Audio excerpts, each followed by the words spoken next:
When the news of my husband Xie Chen's death in battle reached the capital, I fainted dead away. When I woke up, my sister-in-law, holding a bowl of medicinal soup with reddened eyes, urged me, "Sister-in-law, you must take care of your health. Mother has already sent a letter to the Shen family, allowing you to return home. Your well-being is of utmost importance." She didn't know that I had been reborn. In my previous life, I drank the medicinal soup she brought, and when I woke up, I found myself lying next to the young master who was staying in the mansion. I was caught in bed with another man, unable to defend myself. Before my family could arrive, the Xie clan, accusing me of infidelity and lack of virtue, drowned me in a pond. Shortly after my death, Xie Chen returned to the capital, resurrected from the dead, accompanied by his pregnant mistress.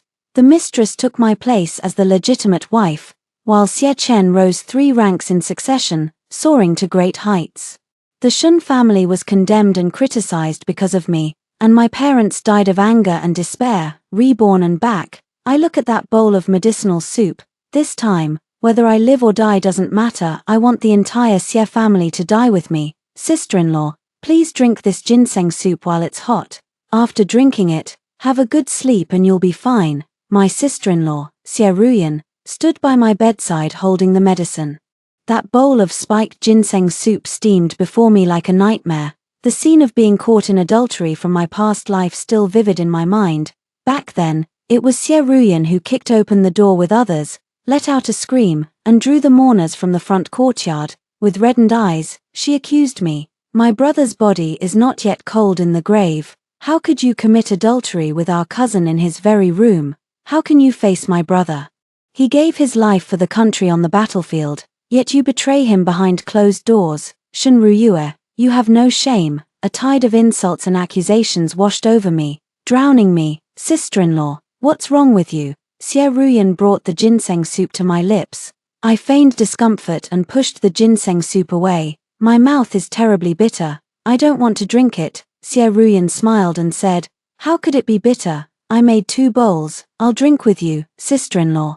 She set down the ginseng soup and picked up the other bowl on the table. I held her hand. "Sister, please bring me a few candied plums. I'll have one after drinking the ginseng soup." A flicker of impatience crossed Xie Ruyan's brow, but she suppressed it and immediately stood up to leave. I swapped the 2 bowls of ginseng soup. When Xie Ruyan returned with the candied plums, I picked up the ginseng soup and drank it all in one go, then placed a plum in my mouth and smiled at her. "Sister, you should drink yours while it's hot too." Seeing that I had finished mine, Xie Ruyan couldn't hide her delight and picked up her bowl, drinking the specially prepared ginseng soup to the last drop. I held her hand, chatting about this and that, and before the time it takes to finish a cup of tea, a blush spread across her face, and she felt feverish all over. Propping her head up, she said, "Sister-in-law, why am I so hot?" She looked at me as if suddenly awakened. "Did you switch my ginseng soup?" I stood up and helped her to her feet. "What do you mean by switching the ginseng soup?" "Sister, isn't the ginseng soup the same? Didn't you bring it in yourself?" I laid the weak Xie Ruyan on the bed, watching as her face flushed and she began tearing at her clothes. I pulled the cloak beside me, blew out the candle, and gently closed the door as I left. I hid outside the door and watched as, in no time at all, a half-drunk man eagerly pushed the door open, saying, "My beauty, I'm here, soon." The sounds of indecent pleasure echoed from within. I spat in disgust, then turned and headed for the morning hall in the outer courtyard. In the previous life, when the affair was exposed, the clan members were all present because they had arrived in the capital late at night. Thus, they were startled by Xie Ruyan's scream early in the morning and appeared in my courtyard, trapping me inside the room. This time, I will first guard the morning hall to welcome the arrival of the clan members, so that I can wait for the grand spectacle to begin tomorrow. When the clan members arrived, it was nearly dawn. My mother-in-law had taken a calming decoction and was sound asleep, making it impossible for her to wake up at this time. The elders and aunts of the clan saw me and my maid guarding the morning hall, burning paper money in the cold wind, my eyes swollen and red from crying, and my mourning clothes making me appear pitiful and vulnerable. Ruyue is truly pitiful, widowed at such a young age, in the depths of winter. You still keep watch alone. Such devotion. What will become of you in the future? My maid, Chundao, pleaded with reddened eyes. Madam hasn't eaten for days. Only keeping vigil in the morning hall. Please, elders of the clan, persuade my lady. She has already fainted from weeping several times. A clan aunt, her heart aching, helped me up, Ruyue. The elders all know your filial piety, but you must take care of your health as well. I wiped my eyes with a handkerchief soaked in ginger juice, tears streaming down my face. Weakly, I walked to the center of the morning hall, gazing at the empty coffin that held only his clothes, and let out a single, heart-wrenching cry. Husband, please don't abandon Ruyue. Then he rushed toward the coffin. The maids and old women, quick-eyed and swift-handed, grabbed hold of me. Having been weak for many days, I only managed to break a layer of skin before half-fainting. How could she have thrown herself against the coffin? Poor thing. Quick, call for a doctor. Quickly help the lady back to her room. Several aunts from the clan kindly assisted me back to my room, while others went to call for a doctor. As I entered my courtyard, I could only hear the seductive moans of a woman and the heavy panting of a man. I was inwardly shocked. The dosage of the drug they had used was too strong, and it hadn't worn off even after a whole night. The sounds made everyone blush. One of the aunts sternly shouted, "The general's mansion is in mourning. Who is inside? How dare they engage in such acts in broad daylight?" My face turned deathly pale as I tightly grasped my aunt's sleeves. Could there be a thief inside? This is my inner courtyard. How could anyone dare to do such shameless things here? They have humiliated our general's mansion like this. How can I ever face my husband again? The aunts, being capable women, immediately sent for the servants. Break the door down. The door was violently forced open, followed by a sharp scream from inside. The group outside could now see the scene within clearly. Xie Ruyan was completely naked, entangled with a man. Her body covered in bruises from their passionate encounter. I screamed, "Ruyan, how could you be in my room? Who is this man? You, an unmarried woman, how dare you do such a thing? Your brother's body is not yet cold, and you're here engaging in illicit relations with an outsider. How can you face your brother? And in your sister-in-law's room, no less. How can you be so shameless?" The aunts chattered angrily. Heavens, how could an unmarried woman be so wanton and fickle? Who is this man? Drag him out and beat him to death. So impatient, not even sparing her brother's funeral. Suddenly, a powerful voice rang out from the courtyard gate. "Shun Ruyue, this adulteress, throw her into the pig cage. My son's body is not yet cold, and she is already having an affair with another man." The person who arrived was my mother-in-law. Seeing my courtyard filled with people, all pointing and whispering around the room, she grew even more smug. "Someone, go and call for help to tie up that pair of shameless dogs inside and bring them out. Let everyone see this disgraceful harlot. My son has just died, and she is already flirting with another man. Shun Ruyue, I'm going to open the ancestral hall and have you, this harlot, drowned in a pig cage." My mother-in-law was immersed in the triumph of catching an adulterer, completely oblivious to the indescribable looks everyone was giving her. In my previous life, she and my sister-in-law joined forces to ruin my reputation and cause my tragic death. This time, with the knife cutting into her own flesh, I wonder how she will react. "Mother, what are you saying?" I covered my chest, tears welling in my eyes, as I stepped forward from beside my aunt. The mother-in-law's scream suddenly caught in her throat, then turned into a shriek as she pointed at me. "How can you be here? Weren't you in the room?" As soon as her words came out, everyone looked at her with suspicious eyes. I asked word by word, "Mother, I have been keeping vigil before my husband's coffin all along. Why would I be in this room? Why are you so certain I was in the room, condemning me without even a glance and ordering someone to drown me in a pig cage?" The aunt gave her a deep look and said with dissatisfaction, "Old madam, let's first see who this person really is." The mother-in-law's heart pounded with fear. She took a step forward to look into the room and suddenly jumped up. "Ruyan, how could it be you?" Then, she flailed her hands in a panic. "Quick, close the door and fetch clothes for the young lady to put on." With reddened eyes, I tugged at the aunts from the clan. I know my mother doesn't like me, but how could she lie so blatantly and slander me like this? "Aunts, you must stand up for me." An aunt patted my hand. "Don't worry, we can all testify for you in this matter." In the past, because Xie Chen was a general, The mother-in-law had always been arrogant in front of the clan members and treated them with little respect. The aunt, with a dark expression, gave the order, "Someone, make those two put on their clothes and get out here, now that they see her in such a situation." Everyone can't help but feel a sense of Schadenfreude. Her precious daughter, whom she had always praised to the skies, was actually secretly meeting with an outsider. Let's see how she handles this.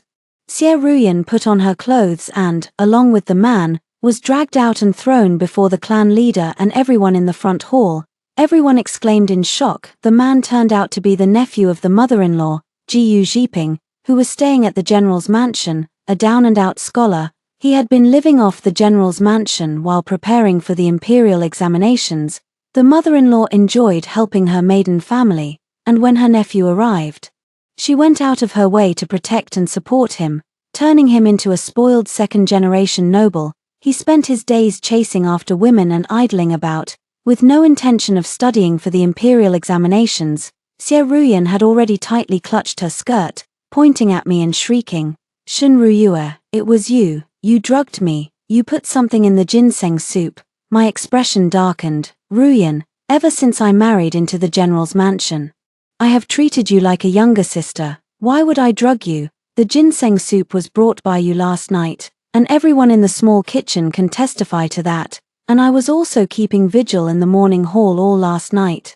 There were many clan members and servants present who can testify. How could I possibly harm you?" Auntie's face darkened. "We can testify for Ruyue. She was indeed in the morning hall." "Xie Ruyan, what on earth is going on with you?"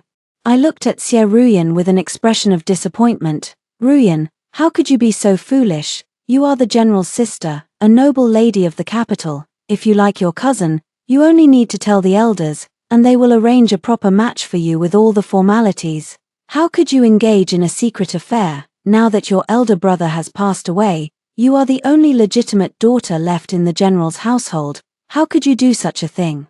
If this matter gets out, how will you ever marry?" Xie Ruyan was so anxious she felt dizzy, crying out, "How could I possibly have taken a liking to my cousin? I am to marry into a noble family and become a matriarch. It was him. He assaulted me." My words seemed to awaken Jiyu Jiping, who suddenly exclaimed, "No, please, aunt and aunties, make the decision. Ruyan and I are truly in love and have feelings for each other. Last night, she asked me to meet her secretly. When we saw each other, we couldn't control ourselves and made a mistake. I am willing to ask for Ruyan's hand in marriage. Please, aunt, grant us your blessing." Xie Ruyan lunged forward to tear at him, crying, "Nonsense. How could I possibly be in love with you?"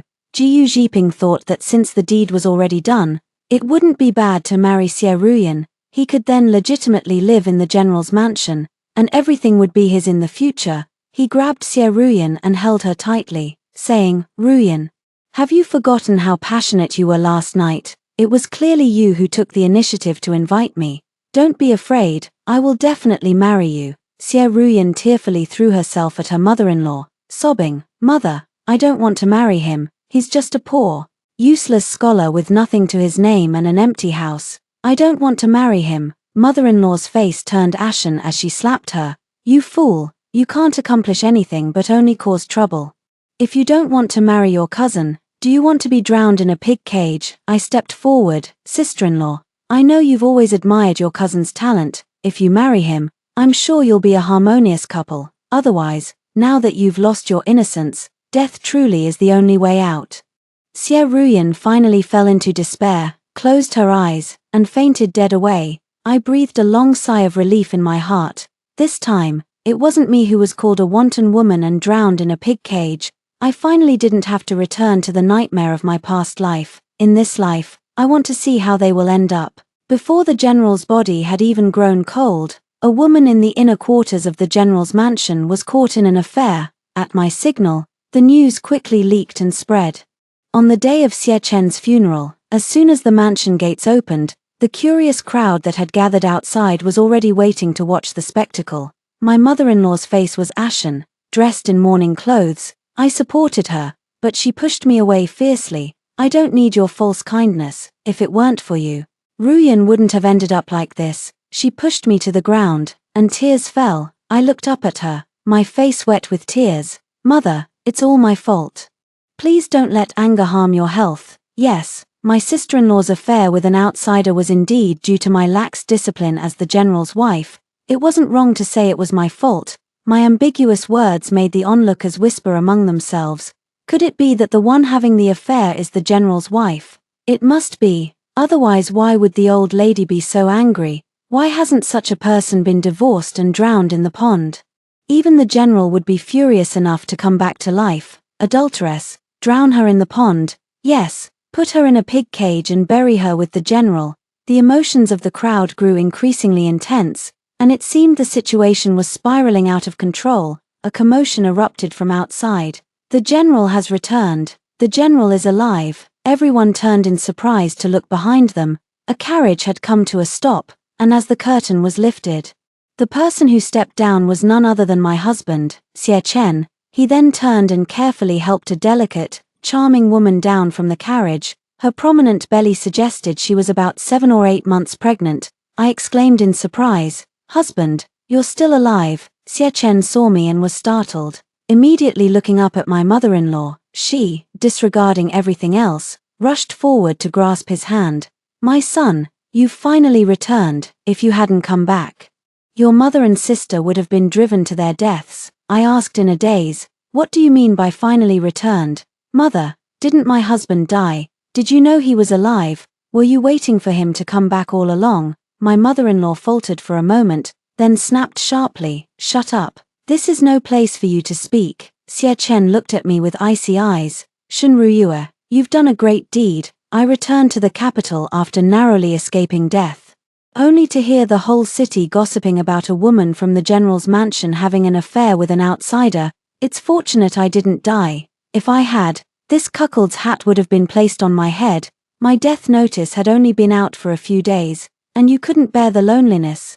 If I hadn't been saved by Yun Yang, I might not have made it back to the capital alive to see your true face. It's truly disgusting." With a pitiful expression, I said, "Husband, please listen to my explanation. I didn't do it." Slap. He struck me across the face with a slap. "A wanton woman like you is not welcome in our general's mansion. I will write a letter of divorce immediately. Get out of my Xie family at once." After speaking, he took Yun Yang's hand and led her before his mother. "Mother, this is Yun Yang. She is carrying the legitimate eldest grandson of our Xie family. Once I divorce this wretched woman Shen Ruyue, I will marry Yun Yang right away." Then, he looked at Yun Yang with deep affection. "After I go to the palace to receive my reward, I will strive to secure a noble title for you." I stood behind, watching the clan leader and aunts in stunned silence, and let out a sorrowful cry. "Clan leader and aunts, please stand up for Ruyue." Ruyue served her mother-in-law in the household, treated her sister-in-law kindly, preserved her purity, and remained chaste for her husband. I never expected that as soon as my husband returned, he would accuse me of being unfaithful, having an affair with another man, and even wanting to divorce me. He already had a mistress outside. What savior? Your death news reached the capital a month ago. Even if this girl saved you and you took her as a concubine, her belly couldn't possibly be 7 or 8 months pregnant. You are full of lies. You actually had a mistress outside long ago, but you conspired with your sister-in-law and mother-in-law to harm me, trying to ruin my chastity and divorce me to make room for your mistress. Aunt, clan leader, the one who had an affair with an outsider was Xie Ruyan. My husband accused me before even stepping through the mansion gate. It's clear this was planned from the start. Xie Chen, as a general, you knowingly broke the law by abandoning your wife to remarry and plotting to harm your lawful wife. I will go and sound the imperial drum to bring a complaint before the emperor. I will sue your Xie family, sue you, Xie Chen, for faking your death and conspiring with your mother and sister to harm your lawful wife. I demand a divorce from you." I wept bitterly, yet every word I spoke laid bare the entire truth. The onlookers outside erupted in an uproar. What? So the general's sister was having an affair with an outsider? That's right. As soon as the general returned, he brought back a pregnant woman. It's obvious she had been kept outside for a long time. He didn't even step into the mansion before accusing his wife of adultery. Something's clearly fishy here. This is clearly the Xie family's scheme to frame Shuer, planning to divorce her and marry the mistress. Could it be that the general really faked his death on purpose? What kind of people are the Xie family? The general's wife is truly pitiful. I heard that when news of the general's death came back, she was so heartbroken she even threw herself against the coffin. Xie Chen, hearing my words, looked flustered and turned to his mother-in-law. Mother, what is going on? The mother-in-law stammered, unable to speak clearly. The aunt stepped forward, looking at the family with disdain. Xie Chen, your sister Ruyan has been caught in an affair with her cousin and is now locked in the woodshed, and you, upon returning, show no concern for your lawful wife, yet spew nothing but slanderous words, and even bring back a woman on the verge of childbirth. How do you expect Ruyue to live? Xie Chen never imagined that things would turn out like this. He was instantly at a loss for words, while Yunyang clung tightly to him, timidly saying, "Husband, this must be my elder sister." I cut her off. "Madam, please watch your words. My parents only gave birth to me, their legitimate daughter, and I have no sisters. If you are Xie Chen's concubine, not yet married and not having performed the concubine's rites, I dare not accept your address as sister." That Yunyang's eyes reddened, looking pitifully at Xie Chen, who frowned at me and said, "Ruyue, I misunderstood you. This matter is a long story. Yunyang is carrying my child and is about to give birth. I must give her and the child a proper status.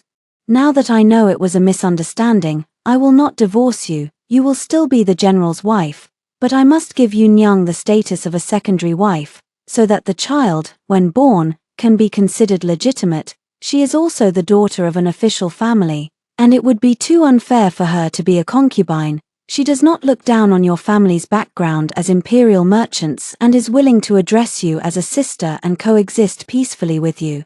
I looked at his face and felt a wave of nausea. In my previous life, my Shen family spared no effort to assist him, from supplying provisions to later handling various matters after returning to the capital.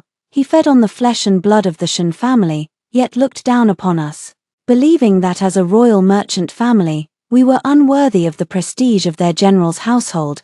Such a hypocritical and sanctimonious attitude is truly disgusting. I sneered coldly.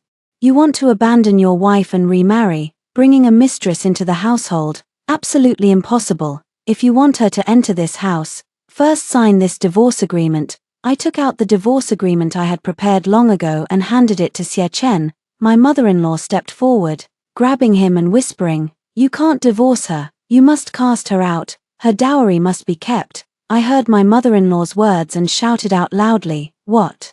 You want to divorce me and swallow my Shen family's dowry?" I ask the elders and aunts of the Shen family to bear witness. I, Shen Ruyue, have been married into the Xie family for many years, with a grand dowry. Everything in the Xie family has been managed and renovated with my dowry, and even the mansion of the general's residence was bought with my dowry money. Now, the general has a mistress outside, and inside, he colludes with his mother and sister to harm me. They even want to divorce me and seize my dowry. I believe I have done right by the Xie family. Even the 1,000 taels of silver given to the Xie family school every year came from my dowry. The clan leader's expression changed. "What are you saying? The funds for the clan school, didn't the old lady say they were provided by Xie Chen?" I took the account book and opened it. "Every year, this 1,000 taels has been allocated from my private treasury. Please take a look, clan leader. Also, the money given to the impoverished members of the clan during festivals was also provided by me. Xie Chen has been withdrawing money from the accounts all along, but the income of the general's estate is less than 1,000 taels per year. Over the past 5 years, Xie Chen has withdrawn a total of 30,000 taels from me, all of which came from my Shen family's money. I have a clear conscience toward the Xie family, yet this is how Xie Chen repays me. How does he have the face to divorce his wife? Please, clan leader, make a fair judgment for me. If there is no justice, I can only take this matter to the authorities to seek the truth." The mother-in-law sneered sharply. "What do you mean, your money? Once you married into our Xie family, your dowry became the property of the Xie family. Spending your money on us is simply your duty as a daughter-in-law." The bystanders were both angry and amused, exclaiming, "Good heavens! I've never seen such shamelessness using a daughter-in-law's dowry money. How can she have the nerve to say such things with that old face of hers?" It turns out the general has always been so lavish with his spending in the army. It was all his wife's money. He bought a house at the border and kept a mistress. All using his wife's money. The shamelessness of the Xie family is truly hereditary. The Xie clan members were so humiliated their faces turned dark. The clan elder slammed the account book down. Xie Chen, as a general, you actually used your wife's money. How can you have the nerve? Pay back the money to Madam Shen. Xie Chen hurried to explain. Shen Ruyue willingly gave this to me herself. I smiled, stepped forward, and threw the account book in his face. You used my money to support a mistress, and you did so with such a clear conscience. I may have been foolish in the past, but I am not foolish now. I want a divorce from you. If you don't return the money today, I will take this matter to the authorities. I looked up at Yun Yang. Xie Chen claimed she was the daughter of an official family, but in truth, she was merely the daughter of a disgraced official. Putting on airs of a noble lady in front of me was truly laughable. Madam, as the daughter of an official family, I presume you wouldn't want to remain a mistress forever. If Xie Chen does not agree to the divorce, I will never allow you to enter the household. For the rest of your life, you will remain a mistress, and your children will forever be illegitimate, with no chance of rising above their station. The crowd outside had already gone wild with excitement, and more people were rushing over to watch the commotion. Xie Chen, his face dark with anger, roared, "Enough! Shen Ruyue, all you talk about is silver. You truly are a merchant's daughter, willingly degrading yourself. Fine, I agree to divorce you." I reached out my hand and said, "Before the divorce, return the 30,000 taels of silver." Xie Chen turned to his mother and said, "Mother, first take out your private savings to repay the debt." My mother-in-law was unwilling to comply. How could she possibly take out the money that was already in her hands? Xie Chen whispered, "Do you want the Xie family to lose all face? Let's get through this hurdle first. Shen Ruyue loves me so much. When she comes back begging for me, I'll make her repay tenfold." Reluctantly, my mother-in-law took out 30,000 taels in silver notes. Xie Chen signed the divorce agreement and threw it at me, saying, "Fine, the divorce agreement is signed. You can leave now." I smiled, turned around, and instructed my people, "Good, everyone. Take inventory of the dowry and all the things our Shen family brought. Move everything out." Holding the 30,000 taels of silver notes, I looked at the Minister of War, who was watching the commotion in the crowd, and stepped forward to say loudly, "Minister, I am willing to donate these 30,000 taels of silver notes to the court to purchase provisions and winter clothing for the soldiers at the border, as a small contribution from a commoner." As soon as I spoke, the Minister of War's expression changed. 30,000 taels, in the current situation of strained state finances, was a timely solution to their urgent needs. The surrounding commoners erupted in excitement, donating all 30,000 taels. "Miss Shen is truly generous. Look at her donating money to the border soldiers, while the general uses his money to support a mistress. What a stark contrast, it's truly infuriating." The minister looked at me, "Miss Shen, are you truly determined to donate 30,000 taels?" I nodded. "When the nation is in peril, every citizen has a duty. Though I cannot go to the battlefield, I still wish to contribute my part to the country." The minister excitedly took the banknote. "Excellent, Miss Shen, your righteousness is commendable. I will report this to His Majesty, and you will surely receive a reward." I turned and instructed the servants, "Bring out all of my dowry. Use the silver from my dowry to purchase and add items. Take everything that can be moved, and smash whatever cannot be taken away."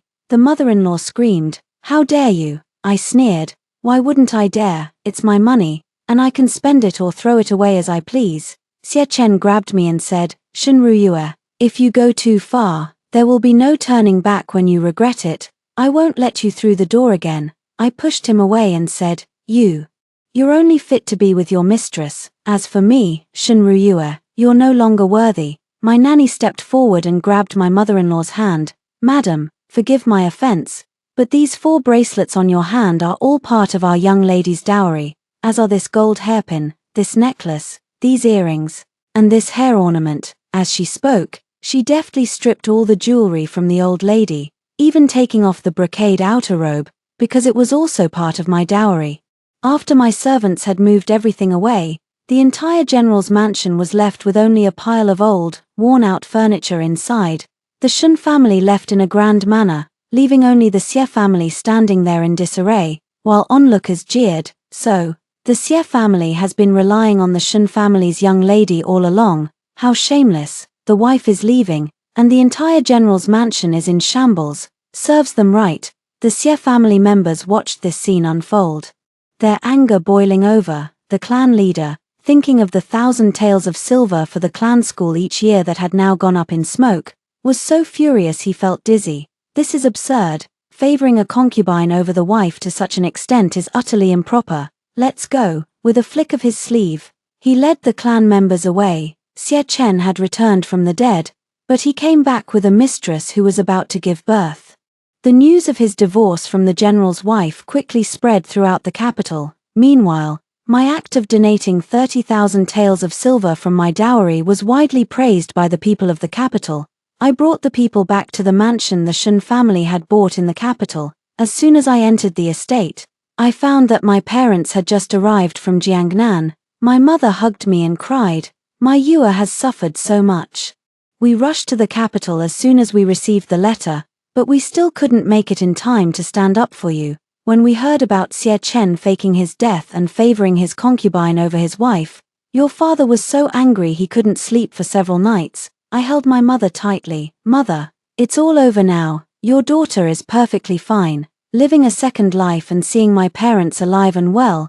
Tears welled up in my eyes. In my previous life, they were driven to their deaths by the Xie family. This time, I finally managed to protect myself and my family. Xie Chen brought Yunyang into the estate, seeing the general's residence in complete disarray, with ruins scattered everywhere. He gritted his teeth in anger. What a fine Shenruyue. Then, looking at the old lady, he said, "Wasn't it agreed to drug Shenruyue? How did it turn into Ruyan having an affair with someone?" Just as he was speaking, Xie Ruyan, having heard that her elder brother had returned, broke free from the servants and rushed in. "Elder brother, you must stand up for me. It was Shenruyue who swapped my ginseng soup, causing me to lose my innocence. It was clearly meant for her to drink. She must have switched it. That venomous woman. Elder brother, avenge me." Xie Chen's eyes turned red with anger. You couldn't even handle such a small matter properly. All her dowry was supposed to belong to the Xie family. But now everything has gone to waste. She took all her dowry away. How are we, the Xie family, supposed to survive? You are no longer a chaste woman. If you don't marry Jiyu Zhiping, what else do you plan to do? Do you want to be drowned in a pig cage? Who would want to marry a worn-out shoe? The old lady wailed and cried, "My private treasury's silver. Chenna, why don't you try to coax that wretched woman? At most, promise her the status of a secondary wife and trick her into bringing the dowry back. In order to gather these 30,000 taels, I used up all my money. Now I'm penniless. That wretched woman Shenruyue even took away all the jewelry she had given me before. When Xie Ruyan returned to her room, she found it had been ransacked, completely swept clean. All the silk garments were gone, and the jewelry and decorative items had been cleared out as well." Yunyang looked at the mess in the Xie residence, secretly regretting her actions, while Xie Chen said to her, "Yunyang, take out the silver I gave you to help with the expenses. First, get the general's mansion in order. From now on, you will be the mistress of the general's mansion." Being the mistress of the mansion meant having to spend her own money to support the entire Xie family. All the valuable decorative items and furniture in the Xie family had been taken away by me.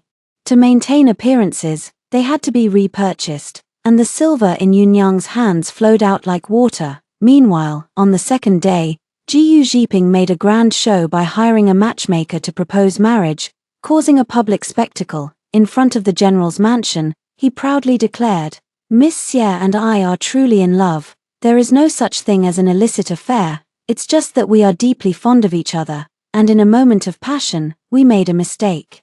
Xie Chen was so furious that his face turned pale, yet he could do nothing about this scoundrel. The elderly Lady Xie looked at her own nephew, unable to scold or strike him. She could only watch as Xie Ruyan cried and made a scene, helpless to prevent the exchange of betrothal cards with Jiyu Zhiping and the setting of the wedding date.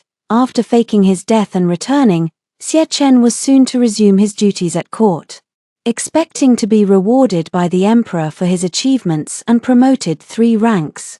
However, before he could even report back to court, The Minister of War had already arrived at the general's mansion with his men. "Xie Chen, you have been accused of abusing your power for personal gain at the border, accepting bribes, promoting unworthy individuals, and allowing others to falsely claim military achievements." Xie Chen was stunned and said urgently, "I didn't." The Minister of Personnel sneered, "You didn't, but your wife at the border has accepted many on your behalf. Now that the evidence is all here, what more do you have to say?" Xie Chen's face turned ashen. "My wife?" He turned to look at Yun Yang, who wore a pitiful expression and stepped back, saying, "I didn't know. Those ladies insisted on giving those banknotes. I thought the border was harsh and cold, and I accepted them for my husband's sake. I only agreed to put in a good word for you when you promoted those people, and I didn't accept much silver." The Minister of Revenue said, "Madam, you may not have collected much, but it amounts to over 10,000 taels of silver. Do you know how many commoners could be sustained with over 10,000 taels of silver? By imperial decree, the general is ordered to surrender all embezzled silver and await dismissal pending further disposition." Yun Yang tearfully handed over all the banknotes, sobbing as she said, "General, if we give away all the silver, we'll have nothing left." Xie Chen slapped her across the face. "Right now, whether we can even save our lives is uncertain, and you still want to hold on to the silver. You've always claimed to despise wealth, yet you dared to secretly accept so much silver behind my back. You're going to be the death of me." Old Lady Xie glared at her fiercely. "If it weren't for your pregnancy, the family discipline would have been applied harshly. You wretch, if my son loses his official position because of you, I will not let you off." Yun Miang had already spent a significant portion of the silver she had collected, and now it still fell short. The Xie family dug out their most treasured possessions, pawned some and sold others, struggling to gather enough silver to meet the demand. The newly furnished general's residence was once again empty. Now, gazing at the truly bare-walled mansion, Xie Chen slumped into his chair. "If I had known this would happen, I should have treated Shenrua well. At least when she was in the mansion, everyone lived in luxury." When Xie Chen was suspended from his duties by the emperor for investigation, the very next day, Jiyu Jiping broke off his engagement with Xie Ruyan and moved out of the general's residence with his belongings. As he left the estate carrying his bundle, he tossed down the betrothal document and said, "The general's household can't even protect itself now. I'm as pure as snow.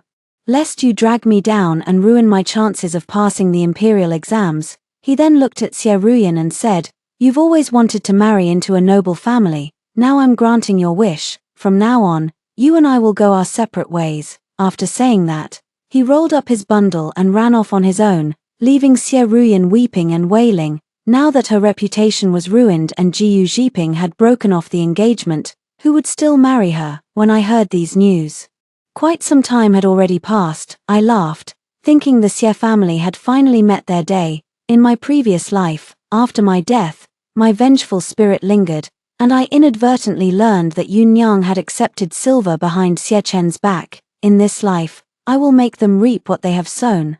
Yun Yang's days in the general's mansion are far from easy now, because she caused Xie Chen to be suspended and investigated. Everyone in the mansion sees her as a jinx. Meanwhile, Xie Chen leaves early and returns late, pulling strings everywhere in an attempt to regain his official position. He even came to the Shen family to see me. When I saw him, he looked haggard, but upon seeing me, a gentle smile spread across his face. "Ryue, have you been well? I've thought it over, and I was wrong. Yun Yang's character truly isn't fit to be a wife. She can only be a concubine. I should not have hurt your heart because of her. I have decided to take her as a concubine. And you alone will be my lawful wife. As long as you nod, I will call someone to propose again and marry you once more." Alright, I couldn't help but laugh in anger. Did he really think he was some kind of hot commodity? I shook him off. "General Xie, please show some self-respect. You and I are already divorced. Men and women are free to marry as they please, and who you want to marry has nothing to do with me anymore."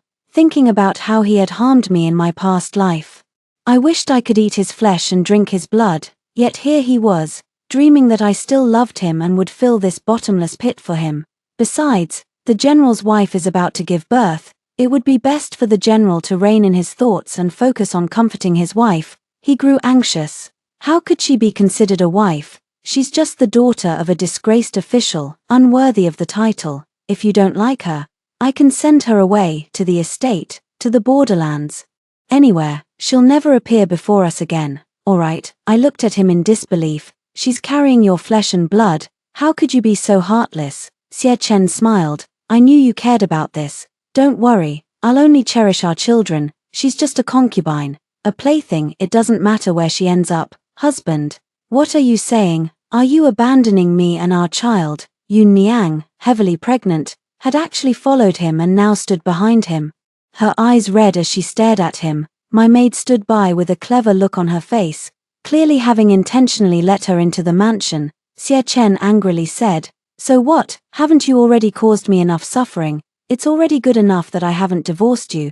The only one I love is Ruyue, and she will be my only rightful wife. Just as the commotion was at its peak, a flurry of hurried footsteps and clamor approached.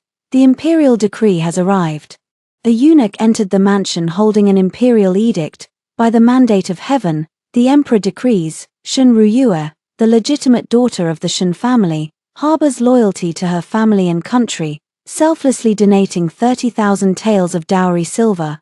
The emperor is deeply moved and hereby bestows upon Shun Ruyue the title of Jiaoyang County Princess. So it is decreed. I knelt to express gratitude and receive the edict. My father and mother had already taken the reward silver and invited the eunuch forward for tea. Holding the imperial edict, I looked at Xie Chen. General Xie, the Shun Ruyue of today is beyond your reach. If you continue to harass me unreasonably, I can report you to the authorities for overstepping your bounds. Xie Chen's face turned ashen upon returning to the general's mansion. Before he could even settle, officials arrived at the door. Xie Chen, is Li Yunyang present? The Dali Temple has investigated and found that you accepted bribes at the border and falsely claimed military achievements. Your general title is hereby revoked, your family property confiscated. You are to receive 50 lashes, and be exiled 3,000 li. As for Li Yunyang, in consideration of her pregnancy, she is to be imprisoned and exiled after giving birth. Then, with a clank of chains, the two were escorted into the prison. The general's mansion fell into ruin overnight. The old lady, overwhelmed with rage, suddenly suffered a stroke and was left paralyzed in bed. As for Xie Ruyan, she had no intention of caring for her mother. That very night, she abandoned her and vanished without a trace.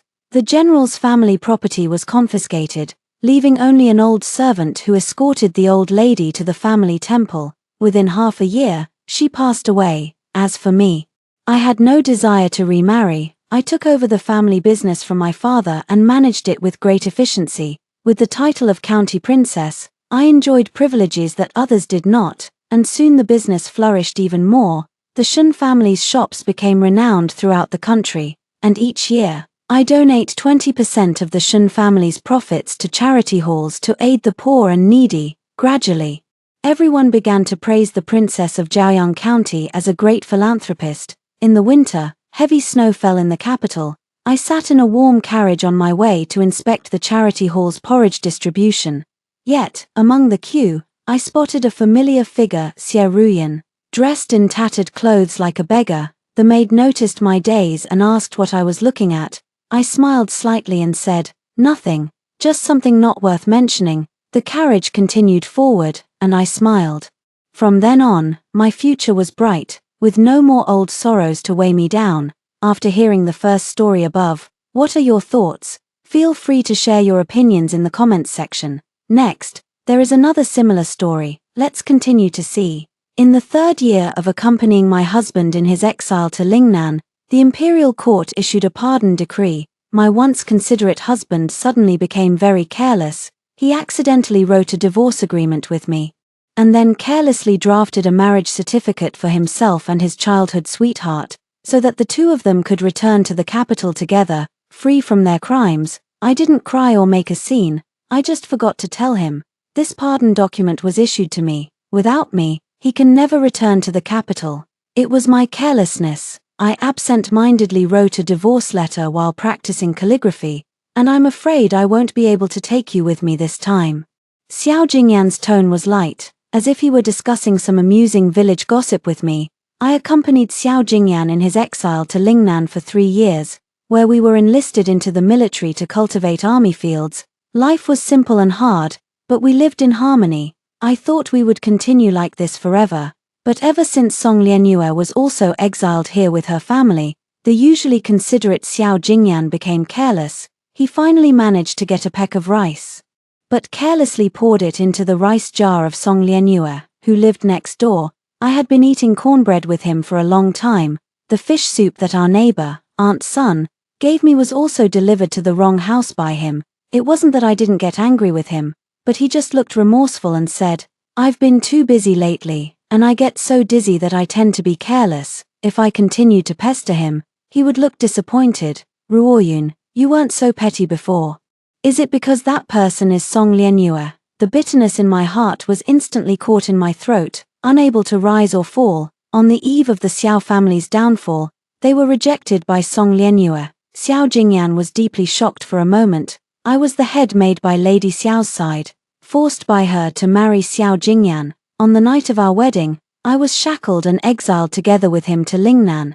At this moment, seeing that I was not angry and questioning him as I had in the past, he looked surprised, pondered for a moment, and then smiled, saying, "I knew you would be obedient and sensible, and wouldn't make a fuss with me." As he spoke, he tried to take my hand, but I slightly avoided it, turned around, and lifted the heavy wooden bucket. "I have to wash the clothes. If I don't finish, I'll be punished." Xiao Jingyan was stunned. To earn some spare silver for his studies and writing, I took on the job of washing the daily clothes for the nearby soldiers. Each time, it took up most of the day, and I still had to manage household chores, leaving no time for idle chatter. "You didn't have to do all this." Seeing the bundle I had already packed, Xiao Jingyan's brows and eyes finally showed a trace of guilt. "Once I return to the capital and get settled, I will do everything in my power to bring you back to the capital, and we can live a good life together." Without turning around, I carried the wooden bucket to Aunt Sun's house next door. Aunt Sun's son worked as a minor official at the courier station and said that the pardon document from the capital would arrive in this small mountain village in 3 days. I breathed a sigh of relief. After living in this small mountain village for 3 years, it was time for me to leave. Originally, I could have taken Xiao Jingyan with me. I had envisioned that upon returning to the capital, I would surely work with Xiao Jingyan to revitalize the Xiao family. Xiao Jingyan was implicated by his relatives and found guilty. Although he appeared content with his current situation, he came from a prominent family and was highly learned and talented. How could he lack ambition? But now, it's no longer necessary. I glanced at the divorce agreement. I can't take him with me either. A commotion came from outside the courtyard. "Xiao Jingyan, you divorced Ruoyun and now you're writing a marriage contract with me. With this contract, you can take me away from this foul place. Yet you say you have no feelings for me anymore." It was Song Lianyue, now dressed in coarse cloth. She may appear disheveled, yet she still carries herself with pride. It seems that Xiao Jingyan has been taking good care of her these days. Though I had long known the truth, my heart still ached sharply, and a burning sensation surged through my chest, causing me to cough violently. Xiao Jingyan turned and saw me, his face paling as he hurriedly pushed Song Lianyue away. "Enough, I won't allow you to sow discord between Ruoyun and me," he hurriedly explained to me. "Don't listen to her nonsense. I just didn't want to waste the opportunity to return to the capital, since we've already separated.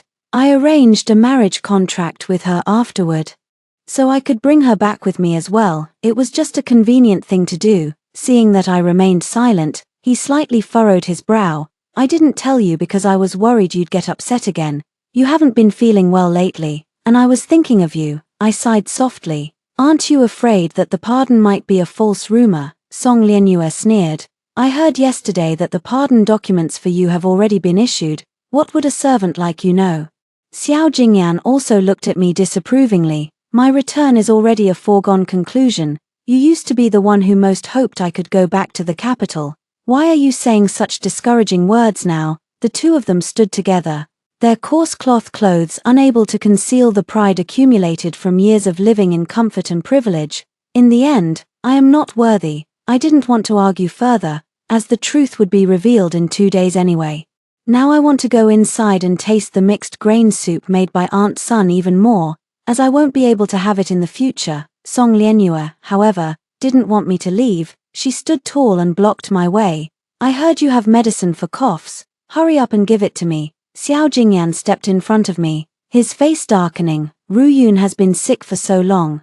Don't even think about taking her medicine." Song Lianyue was rebuffed for the first time. She stomped her foot, covered her face, and ran away. Xiao Jingyan smiled and assured me, "Don't worry, she can't take what's yours." I looked at him and said, "But the most important thing has already been taken by her." Xiao Jingyan was taken aback. He opened his mouth, wanting to say something, but in the end, under my teasing gaze, he left in embarrassment. Aunt Sun happened to come out to hang the laundry, and she curled her lips at the two retreating figures. They're still too idle, always caught up in love and romance. If they plowed a couple more acres of land, they'd settle down. She then turned to urge me, "Hurry up and brew your medicine to take it. Your husband really doesn't know what's good for him." Just as I was brewing the medicine that Aunt Sun had asked someone to buy from town, Xiao Jingyan happened to return. As soon as he entered the courtyard, he saw the medicine pot bubbling away. As he had done many times before, he gently took my hand, as if the previous discord had never occurred. "You've been tired all day. Go back and rest. I'll take care of brewing the medicine." I calmly withdrew my hand. "Now that you and I have no connection, there's no need to trouble yourself." A flicker of hurt crossed Xiao Jingyan's face. "Don't be so distant with me, okay?" I felt a moment of daze. His affectionate and tender appearance seemed unchanged over these 3 years. Xiao Jingyan pushed me back into the room, then naturally closed the doors and windows for me, carefully reminding, "If you get bored, read the picture books." I wrote several calligraphy sheets to trade for them with Scholar Li at the village entrance. He still remembered my preferences. The smoke was choking, and from time to time, coughing sounds from Xiao Jingyan could be heard in the courtyard.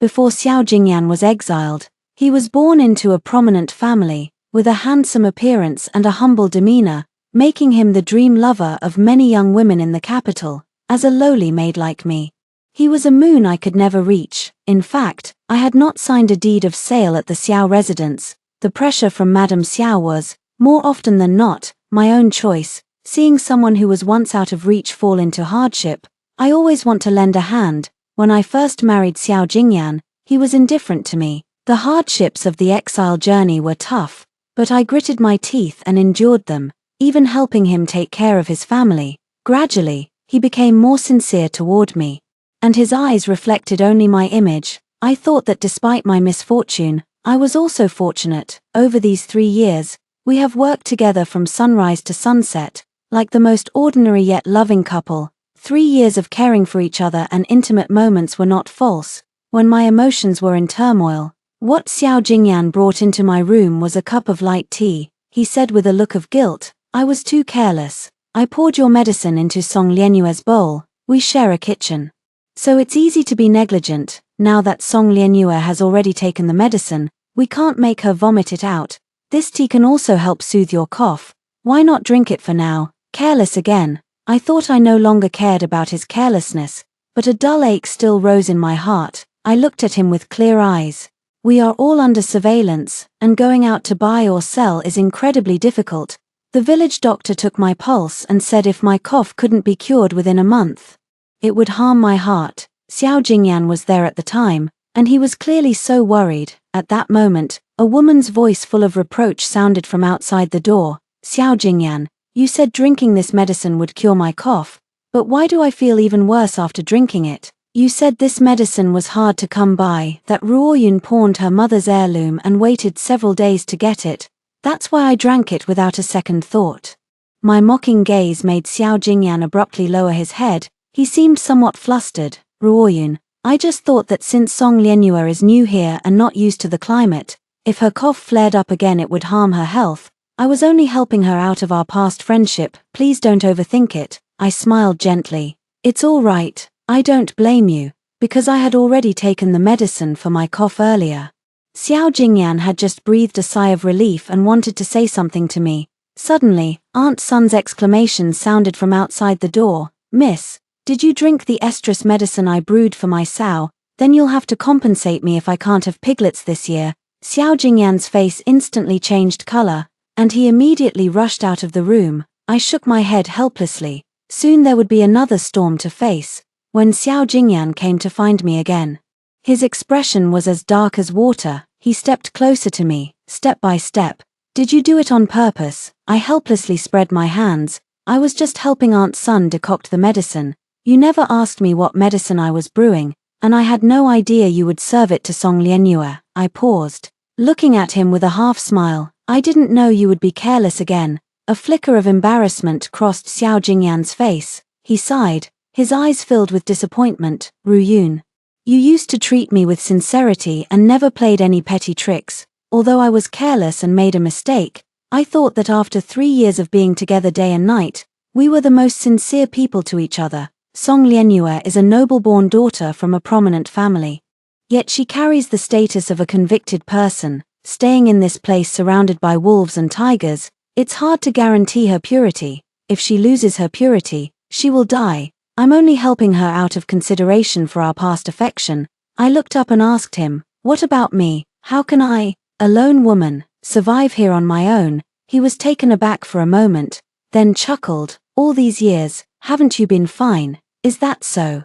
When I first arrived in this small mountain village in Lingnan, as a young convicted woman, I often caught the leering gazes of some soldiers. Even Xiao Jingyan, with his fair and scholarly appearance, was not spared from being watched. We always worked in crowded places during the day, and at night, we slept with a kitchen knife under our pillows to feel at ease. Once, a few old soldiers, drunk, tried to drag Xiao Jingyan away. It was I who raised the kitchen knife.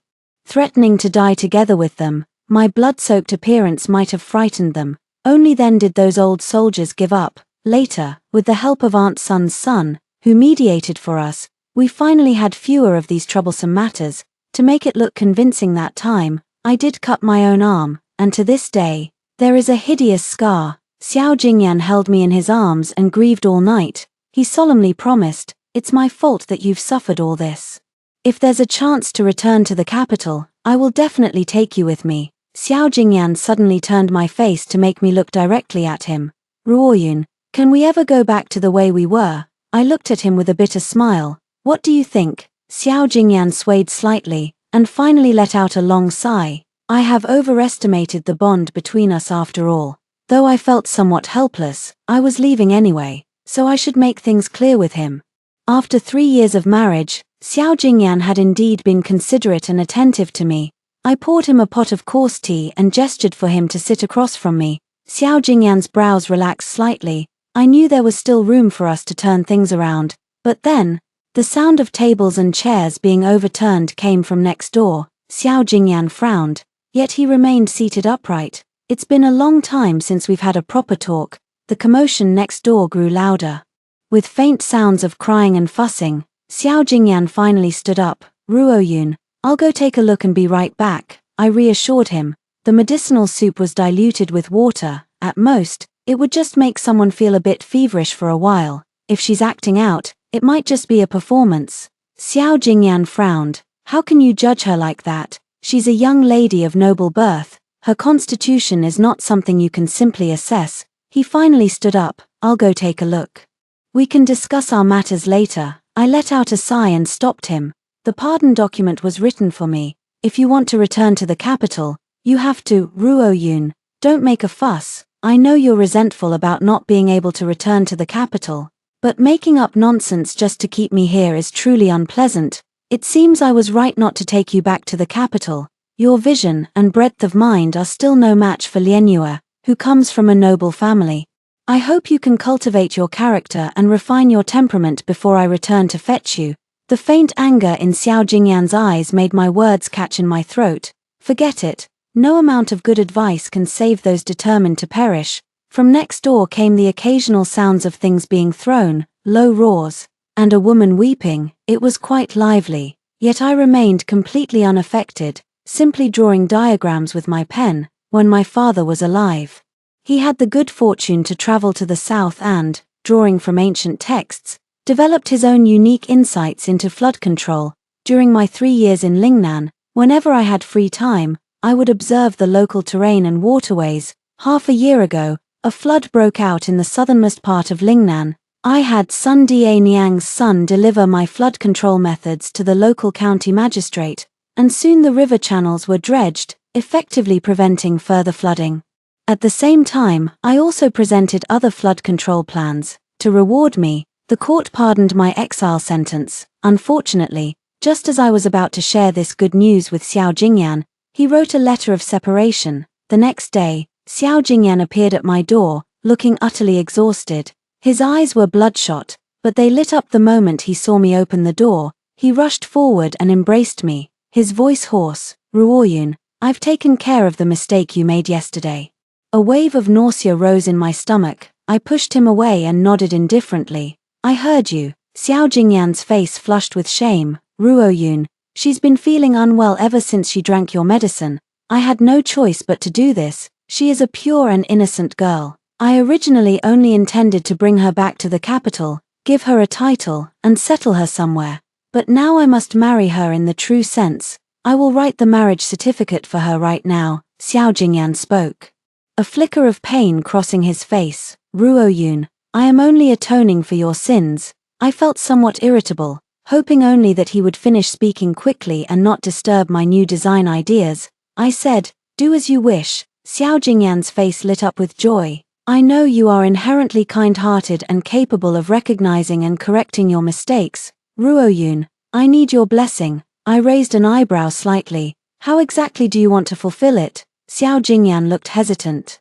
Speaking with some difficulty, right now, we've just divorced, and if I immediately marry Song Lianyue, others will surely think she was the one who caused trouble in between, which would harm her reputation. Xiao Jingyan turned his head away, as if unable to continue. I scoffed, so you want to divorce me? Others will think it's my fault. After all, if I can be divorced after accompanying you through 3 years of exile, it must mean I've committed a grave mistake.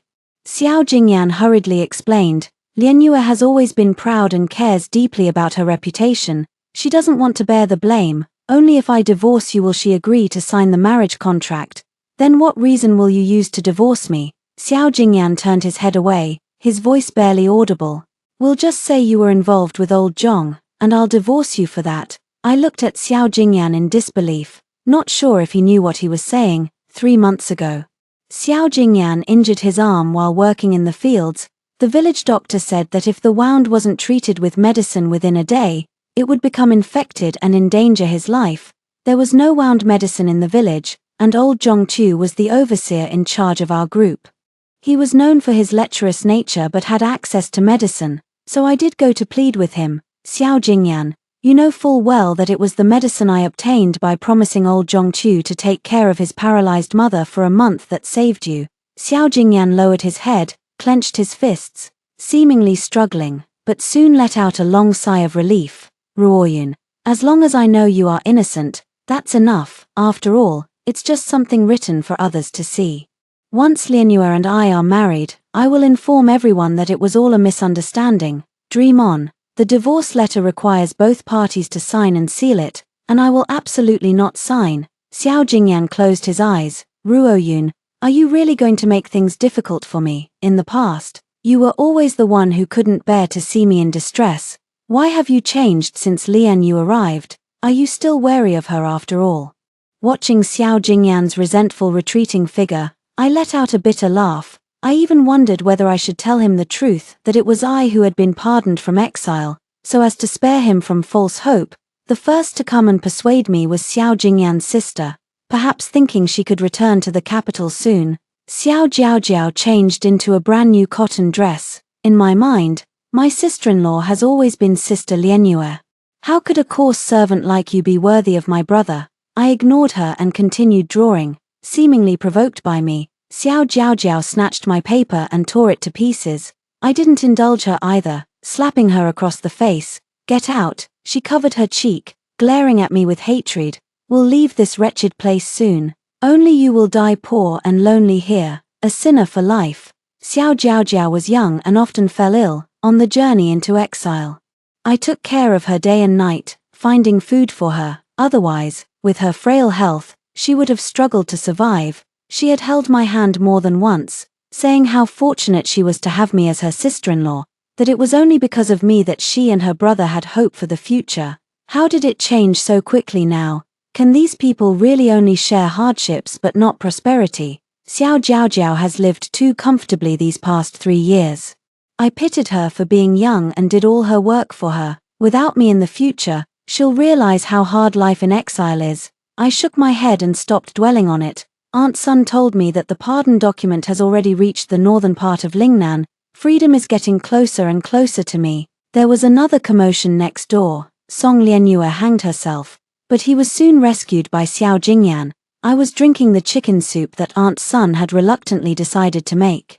Xiao Jingyan kicked the door open. His brows were tightly furrowed, his entire face shrouded in the darkness of the night.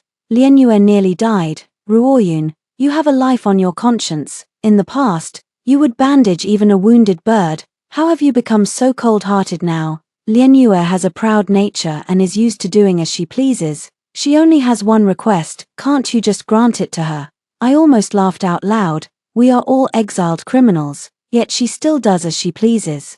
If you want to indulge her, go ahead, but don't drag me into it. We are already divorced and have nothing to do with each other. My words enraged Xiao Jingyan. He gasped heavily, his gaze suddenly darkening as he grabbed my arm. Ruoyun, I'm sorry first. An ominous premonition rose in my heart, and I was knocked unconscious after he covered my mouth and nose. When I woke up, I only felt weak in my hands, and a wave of soreness rushed straight to my head. Xiao Jingyan sat by the bed, tucking the quilt in for me. His voice was as gentle as ever. I am about to leave, and I have always been worried about you. Now, let it be known to the outside world that you have become old Zhong's woman. No one within several miles would dare to have designs on you. Once I settle down in the capital, I will send someone to fetch you. This will also confirm the affair between you and old Zhong, and Lian you will no longer cause trouble. It's a win-win situation. After saying this, he shouted toward a corner, remember, you are not to touch her. Old Zhongchu was so frightened that he repeatedly bowed. Your Excellency is about to be promoted. How dare I, your humble servant? I wanted to understand what Xiao Jingyan had done. A tremendous rage seemed to consume me as I glared at Xiao Jingyan. Xiao Jingyan, I hate you. Xiao Jingyan suddenly laughed. That's more like you. Back in the village, when I accidentally mistook the rice seedlings for weeds and pulled them out. You used to call my name just as fiercely. He leaned his head close to my ear. Be good, I'm marrying Lianyue tomorrow. Everything is going according to my plan, and I'm very satisfied. I suddenly asked him if I can return to the capital. What status do you plan to give me, a divorced woman with a tarnished reputation? Xiao Jingyan's eyes flickered, seemingly pleased that I had come to understand, yet he avoided my gaze. Lianyue has promised me she won't treat you harshly in the future. The two of you will surely get along well. My mocking smile made Xiao Jingyan somewhat embarrassed. He stood up angrily. I am about to regain my official position, and I am still willing to humble myself to discuss matters with a servant like you. All out of consideration for our past affection. Lianyue and I were originally well matched in social status. Wasn't I forced to marry you back then? What a fine excuse of being forced. I thought 3 years of wholehearted devotion had earned me genuine affection, but it was all just a joke. No wonder you couldn't even be bothered to come up with a decent excuse to fool me. From beginning to end, he never placed me on the same level as himself. I chuckled softly, my face streaked with tears. Xiao Jingyan realized his slip of the tongue and called my name with a hint of concern. I wiped away my tears and gave him a gentle smile. Indeed, I have overreached myself. I wish you 100 years of happiness together. Xiao Jingyan only listened to Song Lianyue's one-sided account, unaware that although Song Lianyue's father was not the mastermind, he was guilty of the serious crime of embezzling disaster relief funds. If not for the merits of the Song family's ancestors, Song's father's lineage would have long been executed. By tying himself to the Song family, Xiao Jingyan can forget about ever leaving Lingnan in this lifetime. Seeing me yield, Xiao Jingyan's expression softened, and he said with a smile, if only you had understood earlier. After Xiao Jingyan left, old Zhongchu suddenly knelt before me, wearing an ingratiating smile. Sir, the pardon document and your appointment papers will arrive here tomorrow. Old Zhongchu tidied up the largest and cleanest room for me to stay in and moved out himself.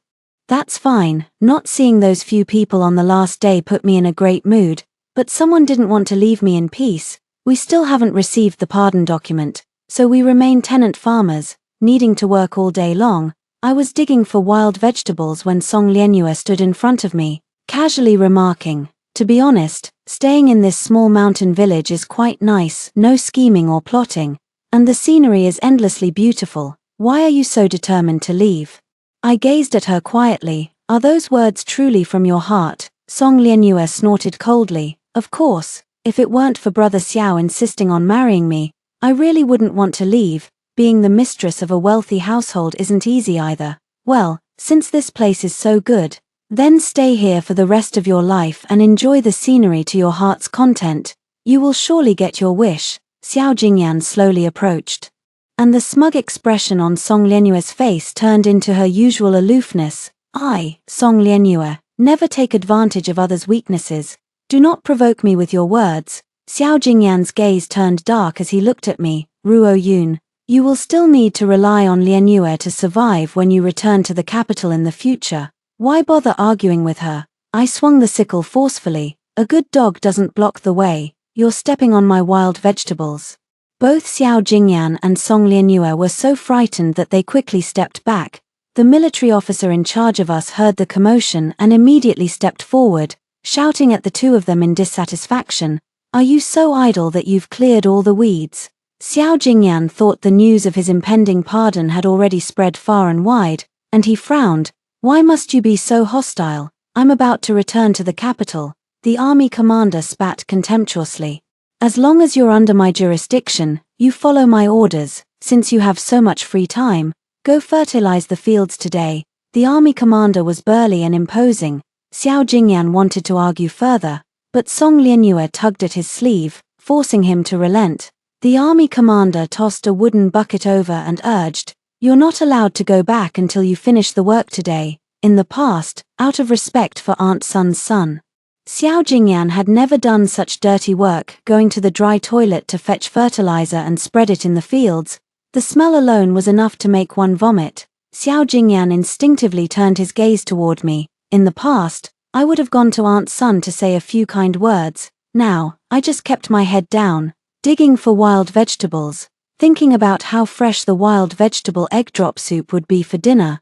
After the army commander left, Song Lianyue leaned out and said with dissatisfaction, "He is still your husband after all. How can you just watch him being bullied like that?" Xiao Jingyan pursed his lips tightly, his gaze toward me also carrying a hint of reproach. I looked at him coldly, feeling no emotion in my heart. "If others can do it, so can he." Song Lianyue sneered mockingly. "When he falls ill, won't it be you who suffers? I thought you were willing to endure all the harm for him."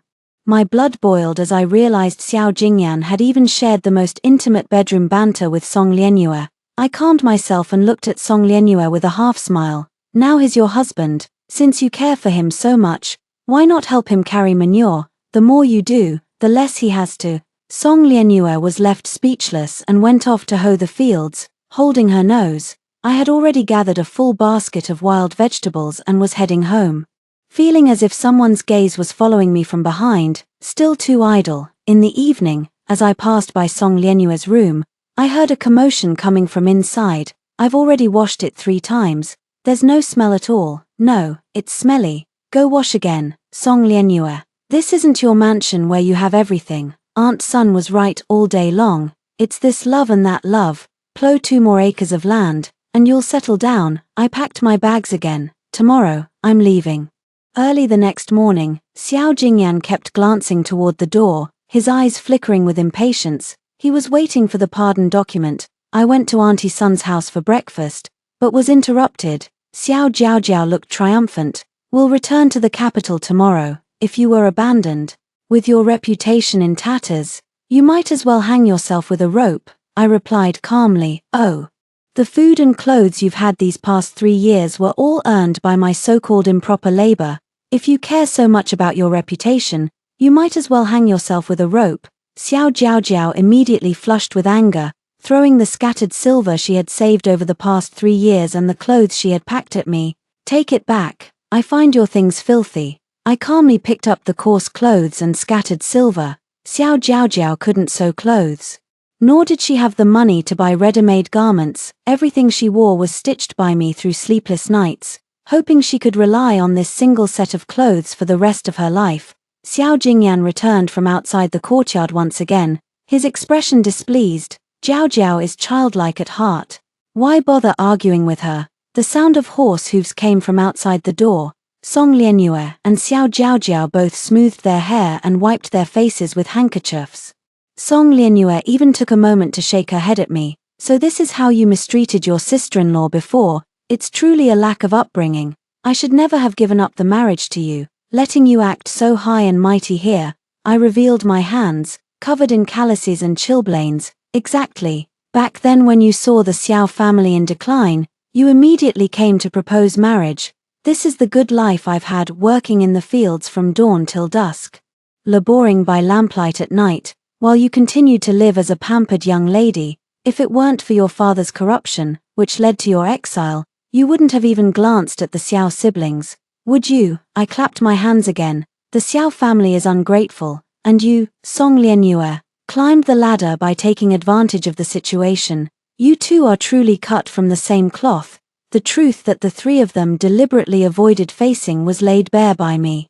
And their expressions grew uneasy. Xiao Jiaojiao protested indignantly. I just want Sister Lianyue to be my sister-in-law. You're trying to sow discord. Xiao Jingyan also looked at me disapprovingly. Back then, Lianyue had her own difficulties. I know you are unhappy, but don't make baseless assumptions about her or tarnish her reputation. With the Xiao siblings protecting her, Song Lianyue grew even more confident. She spoke with the composure of one who had already secured her gains. I know you are unwilling, but it was you who took my place in the marriage with Xiao Lang. Now it's simply a matter of returning what belongs to me. Rest assured, as soon as I arrive in the capital, I will urge Xiao Lang to help you. You still have a chance to return. In the future, we sisters can follow the example of a Huang and Nuying, managing the household for our husband together. With those words, Xiao Jiaojiao looked at him with admiration, and Xiao Jingyan showed a look of approval. As if thinking of the good days back in the capital, Xiao Jingyan's brows relaxed, and he spoke to me with a bit more sincerity. Ruoyun, don't worry, I will definitely bring you back to the capital within a year. Just bear with it a little longer. You've endured 3 years already. What's one more year? Bear my ass. The sound of horse hooves grew closer, and my mood grew increasingly joyful. I openly told him, I don't want to endure a single day longer. I want to leave right now. Xiao Jingyan shook his head with a bitter smile, as if looking at a child who didn't understand the situation. Xiao Jiaojiao and Song Lianyue exchanged a glance, then covered their mouths with handkerchiefs and laughed. You must be desperate to go back. What a pipe dream. Excellent. I hope you can still laugh after what comes next. The officials rode their swift horses into the courtyard at full speed. Xiao Jingyan's eyes suddenly brightened. He straightened his hair bun and hurriedly walked outside. Xiao Jiaojiao and Song Lianyi followed closely behind, both wearing expressions of tension and anticipation. The official dismounted, holding the document in his hands, and surveyed the surroundings. Is the Song family present? The Song family. Xiao Jingyan and the other two exchanged puzzled glances, not immediately grasping who he was referring to. Xiao Jiaojiao pointed at her brother, trying to curry favor. Officer. My brother Xiao Jingyan is right here. The officer ignored him, and upon spotting me standing at the very back, immediately handed the scroll to me with great respect. This is the pardon document for Lord Song. Please check it. Xiao Jingyan staggered, his eyes filled with shock. The others also wore expressions of disbelief. How is this possible? The pardon document is for Song Lianyi. What gives her the right? Big brother must have made a mistake. Go and ask quickly. Xiao Jiaojiao anxiously pushed Xiao Jingyan between me and the official. The official shot him a displeased glance before respectfully handing me another document. This is the appointment document from the Ministry of Works. From now on, Lady Song may serve in the Ministry of Works. I am overjoyed in my heart. For not only have I obtained the pardon document, but I will also have an official position in the future, although it is only a minor official role. It provides me with the opportunity to create more blueprints to benefit the people. I turned back to look at the three of them. Xiao Jiaojiao and Song Lianyue looked terrified, their faces filled with shock and uncertainty. Xiao Jingyan stared at me blankly. muttering something under his breath. How could this be? How could it be? Over the past 3 years, I have spent every spare moment drawing diagrams, observing the flow of rivers and streams during my labor. And I have even shared my insights on river layouts with Xiao Jingyan, but he always just smiled and brushed it off, never taking it seriously. It seems he never cared about what I was good at or what mattered to me. Xiao Jingyan was the first to snap out of his shock, his voice filled with anger. Why didn't you tell me earlier? I smoothed my hair at the temples and gave him a gentle smile. The day I wanted to tell you, you threw the divorce papers at me. I was so heartbroken that I became careless too. You see, bad company corrupts good morals. You're always careless. And now I am too. Xiao Jingyan's face turned pale, and his whole body trembled. The excuses he always used to brush me off have now turned into sharp blades that cut back at him. I continued to laugh. I could have taken you away with me. I even planned ahead for what kind of house we would buy in the capital.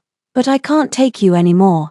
Because we are no longer husband and wife. Xiao Jingyan's eyes turned bloodshot as he shouted at me. You still resent me. I told you that divorcing you was an unintentional mistake. Why don't you believe me? I was both angered and amused by his unreasonable pestering. Why don't you carelessly forget to eat, forget to sleep, but never forget your old flame? You want to play the hero and save the beauty, yet you don't want to bear the infamy of abandoning your wife. I truly look down on you. Xiao Jingyan, having his thoughts exposed by me, seemed on the verge of collapse. Song Lianyue suddenly screamed, her face filled with jealousy and resentment. You've already lived with old Zhong. When you marry a chicken, you follow the chicken, you can't leave. I glanced at Xiao Jingyan, who moved his lips but said nothing, his eyes even holding a hint of expectation that I found disgusting. His eyes even lit up as he whispered to me, Ruo Yun, don't go, stay for my sake, won't you?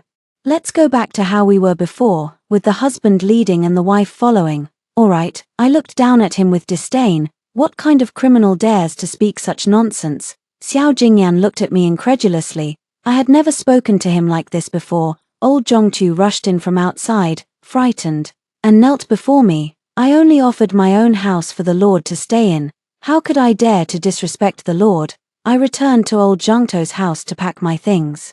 The carriage that would take me back to the capital was set to leave tomorrow, with old Zhong and a few soldiers standing guard for me. No one dared to approach. The next day, as soon as I stepped out of the gate, Xiao Jiaojiao knelt before me. She wore a flattering expression. Sister-in-law, can you take us with you? I looked at her with a half-smile. Who is your sister-in-law? Don't try to claim a relationship where there isn't one. She jolted awake and immediately dragged Song Lianyue, who was behind her, in front of me. You, the daughter of a corrupt official, still dream of becoming my sister-in-law. In your dreams, I'll beat you to death. As she spoke, she kicked Song Lianyue fiercely several times. All the pretentious purity and nobility Song Lianyue had shown in front of me turned into utter disarray. I got into the carriage and was stopped just as I left the village entrance. Xiao Jingyan knelt straight in front of the carriage, his figure appearing frail. I signaled the coachman to stop, jumped down from the carriage, and walked toward him. A flicker of excitement crossed Xiao Jingyan's face as he lifted his gaze to look at me. I never thought of abandoning you. I raised an eyebrow and took a step back. He seemed hurt by my attitude, lowered his head, and spoke even more softly. Whether you believe it or not, I initially intended to take Song Lianyue away from here first, then find a way to bring you along. I thought you wouldn't mind, but in the end, I was wrong. I looked down at him from a superior position. Xiao Jingyan, we have no connection now. Your status is probably not suitable for saying these things to me. Xiao Jingyan's face showed a hint of madness. I don't believe you have no feelings for me at all. We were once so intimate. Promising to spend our lives together, you washed my clothes, cooked for me, and helped me through difficulties. Could all of that have been fake? I chuckled softly. At this point, are you still trying to use our past affection to persuade me to take you with me? That only makes me look down on you even more. Xiao Jingyan's face turned pale, his lips quivered, but not a single word came out. The face I once clung to now only showed the embarrassment of being seen through. I no longer looked at him, turned around, and boarded the carriage. The clip-clop of horse hooves, thatched huts, and towering mountain peaks, everything was left behind, fading into the distance. After settling down in the capital, I sent many clothes to Aunt Sun, who had taken great care of me. She also had her son send me a thank you letter in return. After I left, Xiao Jingyan seemed to lose his spirit as well. He often slacked off at work and was repeatedly punished by the military commander.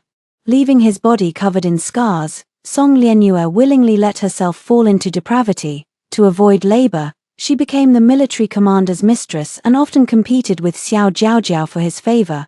Whenever Xiao Jingyan had money, he would buy wine to drink, always muttering to himself, "Why was it so peaceful when Ruoyun was here? In the end, it was my fault. I told Aunt Sun there was no need to keep me updated on their news. I just want to live my own life well."